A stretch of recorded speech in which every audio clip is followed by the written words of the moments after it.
You ever have one of those days where you realize you've just walked headfirst into a hornet's nest except you didn't even know you were anywhere near the damn thing? Yeah. That was me moving into what I thought was my dream lake house until a woman with the posture of a Marine drill sergeant stormed out and threatened to call 911 because my U-Haul was blocking the community green space. I swear for a second I thought I'd wandered onto the set of a really aggressive homeowners association reality show. Let me tell you how a simple move-in day turned into a 2-year war. A real honest-to-God court battles and vandalism neighbors, peering through blinds kind of war. It all started with a misunderstanding about who owned a patch of grass and ended with a judgment, a truckload of legal fees, and believe it or not, a little bit of peace. So pull up a chair, because I promise you're not going to believe half of this story. See, here's the part Linda, queen of the HOA, didn't know. I hadn't just bought a house, I'd bought 6 lots, not one. 6. She thought she was guarding the community's precious green space, but the land she was defending, that was my land. I had the deed to prove it. What Linda didn't realize is that 30 years of mowing grass and hosting picnics doesn't make you an owner. Only the law does. But let me back up. Before this whole circus got started, I was just a guy who'd spent a decade flipping houses, little ones, foreclosures, anything with a glimmer of hope and a thick layer of dust. This place by Lake Harmon was supposed to be different. I wasn't buying it to flip, I was buying it for myself. My own patch of peace and quiet after years of dealing with busted pipes and crabby tenants. Found it at an estate sale, Margaret Foster's old place. She'd passed away at 93, no family to inherit. The estate was selling everything off quick, probably to pay off debts and cut checks for a bunch of distant relatives who frankly would have rather got a check than a fixer-upper. Classic A-frame, floor-to-ceiling windows, wraparound deck dock jutting out into the water. If you closed your eyes, you could almost hear the laughter of future grandkids. You know, the asking was $220,000. I got them down to $180,000. Not bad. Here's where things got interesting, though. When the title work came back, my attorney, Tom, called me, you just bought 6 contiguous lots, right? That's over 12 acres of lakefront. Turns out Margaret Foster bought the whole string of lots in '68, never sold a single one off. When she died, they all went to me.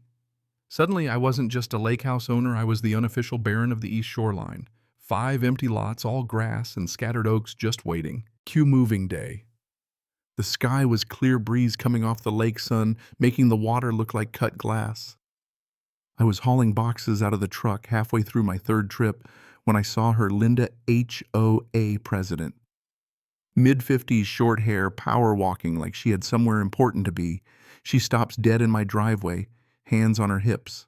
This is private property. You can't park that truck here. I tried to explain. I own the house. I'm moving in. Didn't matter. She points out, you're on lot 4. That's community green space. Never mind that my truck was squarely in my own driveway. Next thing I know, she's threatening 911. I actually laughed. I couldn't help it.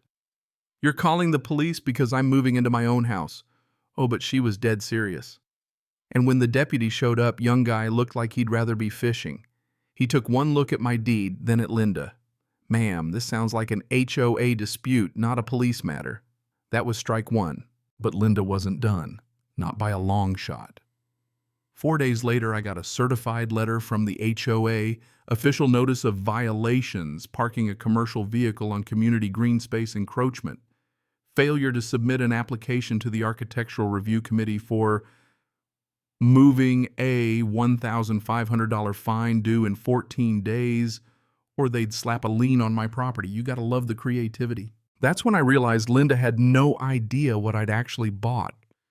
She thought I was just some new guy she could push around, threaten with rules, scare into line. Boy, was she in for a surprise. The first board meeting was a scene. Room full of folding chairs, bad fluorescent lights, half the neighborhood there for the free coffee. Linda at the front, flanked by her board, Mark balding and fidgety, and Susan, who kept her eyes glued to her notes. Linda lays out the case I parked on community land, the fine stands. I let her finish, then walked up and slapped my deed on the table. Linda, I own lot 4 and 5 and 6, 7 and 8 too. The legal description's right here. The room went silent. I could hear someone's phone buzzing. That's how quiet it got. Linda went pale, started stammering. But those are green space. We've always used those, Mark muttered. but we've been mowing them for 30 years. Susan, the treasurer, squinted at the deed. This is signed by the probate court. Looks legitimate. Turns out nobody on that board had ever checked the actual title. They'd just assumed, like so many HOA boards, do that mowing and birthday parties and annual barbecues make you an owner. They'd never realized Margaret Foster had just let them use the land out of kindness, and that she'd never signed anything over to the HOA. Linda threatened legal action. I just smiled and called my attorney. Tom, I need you to dig up every record you can. HOA document subdivision plats the whole 9 yards. And he did. Found the original plat from 6812 lots, everyone platted for private sale. The only common areas listed were the entrance sign and a tiny tot lot on the far end of the neighborhood. Nothing about lots 4 through 8. But here's where the twist comes in. Tom found meeting minutes from the 80s. Turns out back then the HOA actually asked Margaret Foster for permission to use her lots for community gatherings. She wrote them a letter, gave them explicit permission on one condition: no permanent structures. They could use the grass for as long as she owned it, but if she ever sold, all bets were off. And wouldn't you know it, on Lot 6 there was a shiny white gazebo built in 2018, paid for by a special assessment from every homeowner. $40,000 all in, plunked down on land they didn't own. Linda didn't care. She doubled down, sent more violation notices, tacked on fines for making false claims of ownership, called a community meeting, whipped the whole neighborhood into a frenzy. I showed up, Tom by my side. Linda's attorney stood up and started blustering about adverse possession. We've maintained these lots for 30 years, made improvements, held events. That's hostile use. We're claiming them as our own. But see, that's not how the law works. Adverse possession only applies if your use is hostile, meaning without permission. And Tom had that letter from Margaret Foster granting permission in writing. Case closed. Didn't matter. The crowd was angry, whipped up by Linda's talk of stealing our park. When the vandalism started, I can't say I was surprised. Survey stakes pulled out signs, torn down red paint splashed across my truck. The sheriff filed reports, shook his head, told us both to keep it civil. But it was clear this wasn't about a park anymore. This was war. So we filed suit. Declaratory judgment, trespass demand for removal of unauthorized structures, damages for my truck, my legal fees, the whole package. Linda and her board lawyered up, raised a war chest from the homeowners, filed their own claim of adverse possession. The legal bills mounted. The neighborhood split. Some people quietly supported me. Others glared from behind their curtains, convinced I was some land-grabbing villain. Here's the real gut punch, though. The only reason Linda fought so hard wasn't for the community. It was for herself. We found emails where she admitted if I built on those lots, half the lakefront homes, including hers, would lose their views, dropping property values by 50, 75 grand. This wasn't about green space. It was about money, plain and simple. And you know what? That's the lesson right there. People will wrap themselves in the flag of community, of tradition, of the way things have always been, when really they're just protecting their own interests. Doesn't make them evil, but it sure doesn't make them right either. The day we went to trial, the courtroom was packed. HOA on one side, me and Tom on the other. Judge Torres cut through the noise fast. The chain of title is clear. The community's use was permissive. Adverse possession does not apply. She ordered the HOA to remove the gazebo, the benches, the walking paths. Awarded me damages, made the board pay my legal fees, and permanently enjoined them from ever claiming the land again. You should have seen Linda's face. For a second, I almost felt bad, almost. But then I remembered the 2 years of threats, the fines, the vandalism, the stress. Justice, when it finally landed, was cold and clean. After the verdict, the new board, led by Tom and Jessica Winters, the same folks who'd booed me at that first meeting but later did their own research, approached me with a proposal. What if you put a conservation easement on 3 of the lots? Keep them as green space forever. The community pays you for the lost development value.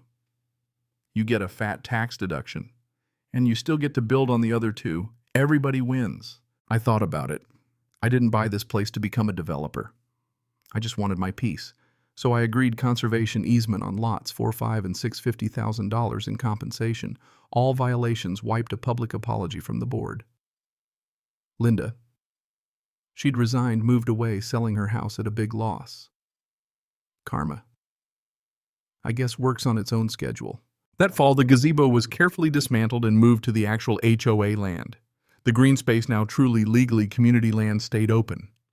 I built a cozy guest cottage on Lot 7, rented it on Airbnb for the summer. Lot 8 I sold to Tom and Jessica at a friendly price. Their kids played in the field just like the community always had. Only now, it was all above board. Funny thing, word got around. Other HOAs started checking their deeds, making sure they really owned what they thought they did. A couple found out they didn't. Negotiated deals, avoided lawsuits. Guess my little war saved a lot of trouble down the road. So what's the moral? It's not just about deeds and property lines. It's about how easily people confuse tradition for ownership, memory for law. Linda lost because she assumed. She thought long use made something hers. But the law, for better or worse, doesn't care how many birthday parties you host on someone else's land. Standing on my deck, now 2 years later, watching the sunset glow over the calm water, I feel it, the satisfaction, the peace, the simple rightness of a fight well fought and fairly won. I could have bulldozed those lots out of spite, sold them to the highest bidder, but I didn't. I found a way for everyone to win well, except Linda. She wrote me a note months later, admitted she'd been wrong, apologized for the trouble, said she'd learned her lesson. I can respect that, even if I can't forget the damage she caused. Her sister brought it by, said the kids play on the green space every week now. Maybe that's the best outcome anyone could ask for. So here's my question for you. Where's the line between standing up for what's yours and burning down everything around you just to prove a point? Is justice about winning or about finding a way forward even after you've won? I'd love to hear what you think about property, about power, about when fighting is worth it and when it just costs too much. Ever had a run-in with an HOA? Had someone assume your boundaries didn't matter? Drop a comment, tell your story. Let's see where we all draw our lines. Because at the end of the day, it's not just about land. It's about respect, the kind you fight for and the kind you finally, after a long battle, get to enjoy.